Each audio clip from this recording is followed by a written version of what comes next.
జ్ఞానేంద్రియ కర్మేంద్రియములనిచ్చి మనసునిచ్చి బుద్ధినిచ్చి ఇంత శక్తిని మనుష్యునకు పెట్టినటువంటి పరమేశ్వరుడు వీటిని ఎలా వాడుకోవాలో చెప్పకపోతే నాశనం చేసేయడానికి ఒక్క ఇంద్రియం చాలు.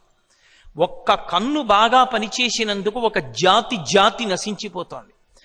చూపుకి ఆకర్షింపబడుతుంది దీపపు పురుగు. దీపాన్ని చూసి అది తినే వస్తువు అనుకుని వెళ్ళి దీపం మీద వాలుతుంది, రెక్కలు ఊడి కింద పడిపోతుంది. అరే ఇన్ని పురుగులు కింద పడిపోయి మనం ఎందుకురా వాడమని ఆలోచించవు. వెళ్ళి వాలుతూనే ఉంటాయి, కింద పడిపోతూనే ఉంటాయి. కుప్పలు కుప్పలుగా పడిపోతాయి రెక్కలు, పక్కన పడిపోతాయి పురుగులు. తెల్లవారి లేచి కాకులు బల్లులు తినేస్తాయి. కన్ను బాగా పనిచేసినంత మాత్రం చేత ఒక జాతి అంతా నశిస్తోంది. చెవి లౌల్యమును పొంది ఉన్న కారణం చేత ఒక జాతి మొత్తం పోతోంది. లేడికి పాట